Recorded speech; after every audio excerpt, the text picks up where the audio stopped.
কি রে, তুই আজকেও চলে আসছিস? Hi, hi. তুমি কে? ও স্কুল ফ্রেন্ড রিফাত। তোর তো সাইকেল দিয়ে মাইয়া পটাতে হইব না, এটা যদি পটাইতে চাস তাহলে একটা বাইক কিনালো।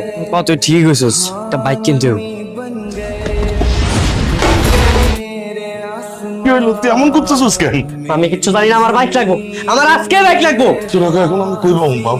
কই বেরো মানে কইলার বাপে টেম্পো চালায়, পোলারে বাইক কিনা দিছে, আর তুমি তুমি তো সরকারি অফিসের পিয়ন, তুমি পারবা না কে?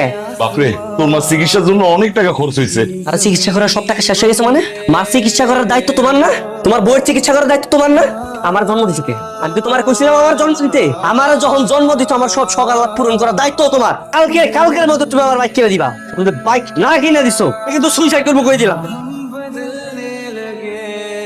কিরে মো, চল যাই ঘুরতে যাই। আজকে বাইক নিয়ে আসছিস?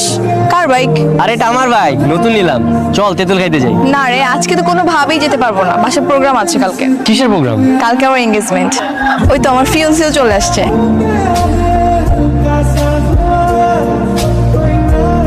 বিয়ের ডেট কিন্তু আগামী শুক্রবারে। আগামী শুক্রবারই তাহলে বিয়ে। আল্লাহ একটা ঝামেলা পাকিয়ে দেন আল্লাহ।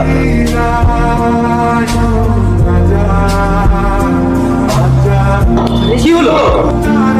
আপনার মেয়ের যে ব্রেন ক্যান্সার সেটা আপনারা জানতেন না? আপনার মেয়ের ক্যান্সার কিন্তু একদম লাস্ট স্টেজ, বড় জোর আর 1 মাস বাঁচবে। কি রে, তাকে আসিস কেন? আচ্ছা তুই কিছু জানিস না? কি আর মারা যাবে এটা? হ্যাঁ জানি, যতদিন বাঁচবো খুব হাসিতে সুন্দর মতো বাঁচবো। কেন আমি ঘরে বসে বসে মন খারাপ করে থাকবো?